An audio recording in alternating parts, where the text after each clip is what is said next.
देखिए किस तरह की बंदरबांट चल रही है। जो मुख्यमंत्री इस्तीफा देता है वो कहता है ये विभाग मेरे बेटे को दो, ये विभाग मेरे लोगों को दो, ये चीजों पर एमएलसी मेरे इन लोगों को बनाओ। तो कांग्रेस हाईकमान जो दिल्ली में अपने आप को हाईकमान मानता है, उसका क्या दृष्टिकोण है, उसकी क्या इंपॉर्टेंस है। मैंने आपको पहले भी कल भी एक बात बोली थी कि कांग्रेस पार्टी में टेंडर व्यवस्था लागू हो गई है।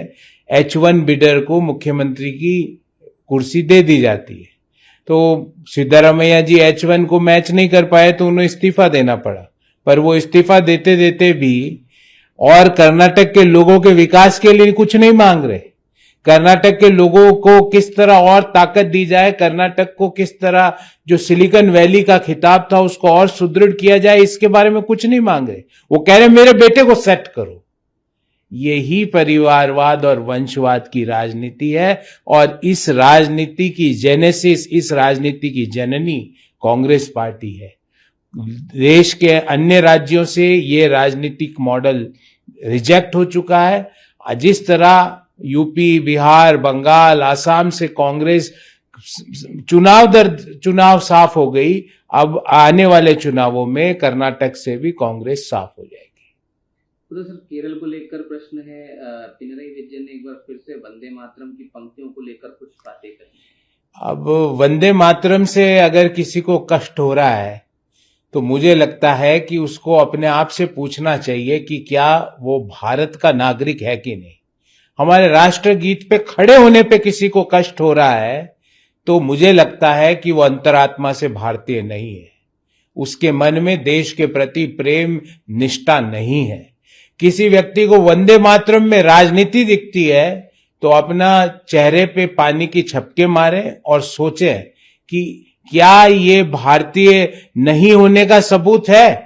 जो व्यक्ति वंदे मातरम पर सवाल पूछता है, उस पे खड़े होने पर आपत्ति जताता है, वंदे मातरम भारत के हर व्यक्ति के दिल में राष्ट्र प्रेम की भावना को जगाता है।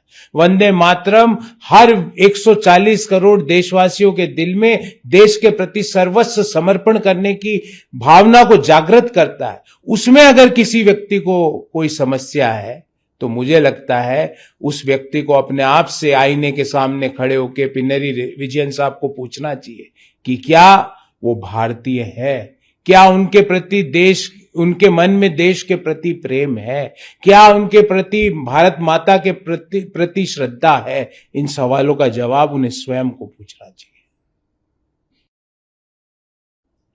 सर, राहुल गांधी बंगाली मार्केट के एक पार्क में पहुंचे और वहां पर उन्होंने ऑटो ड्राइवर्स के साथ बैठकर बातचीत भी की और खाना भी खाया। राहुल गांधी जी को ये समझना चाहिए कि सक्रिय और सीरियस राजनीति और फैंसी ड्रेस कंपटीशन में बहुत अंतर होता है। ऑटो रिक्शा ड्राइवर के शर्ट पहनने से उनकी तकलीफें राहुल गांधी जी नहीं समझ सकते। सवाल यह है कि आज 4 राज्यों में, 4.5 राज्यों में कांग्रेस की सरकार है, वहां ऑटो रिक्शा चालकों के लिए क्या नीति बनाई राहुल गांधी की पार्टी ने, उस पे जवाब दे।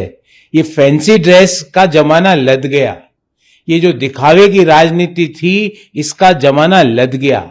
अब परफॉर्मेंस की राजनीति है। देश के लोगों को आप क्या डिलीवर करते हो, देश के लोगों के सुख दुख में आप कैसे खड़े होते हो, उनके इश्यूज को कैसे रेज करते हो। जब इश्यूज रेज करने की बात आती है तो राहुल गांधी संसद की सीढ़ियों पे खड़े होके मंत्रियों के ऊपर टिप्पणियां करते पाए जाते हैं।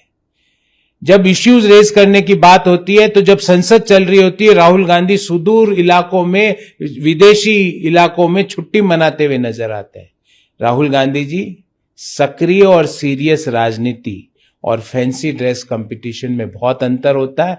वो दिखावे और फैंसी ड्रेस वाली राजनीति का समय लग चुका है। अगर आपके मन में ऑटो रिक्शा ड्राइवर्स के लिए कुछ करना है तो आपकी 4.5 राज्यों में सरकार है, वहां पर आपने क्या किया इस समुदाय के लिए।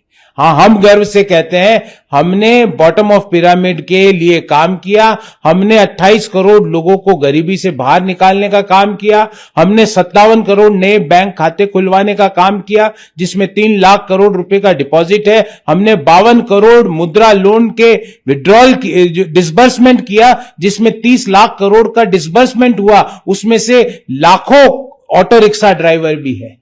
हम ये गर्व से कहते हैं। तो फैंसी ड्रेस खेलना बंद करें। राहुल गांधी जी अब 60 के होने वाले हो, उसकी तरह आचरण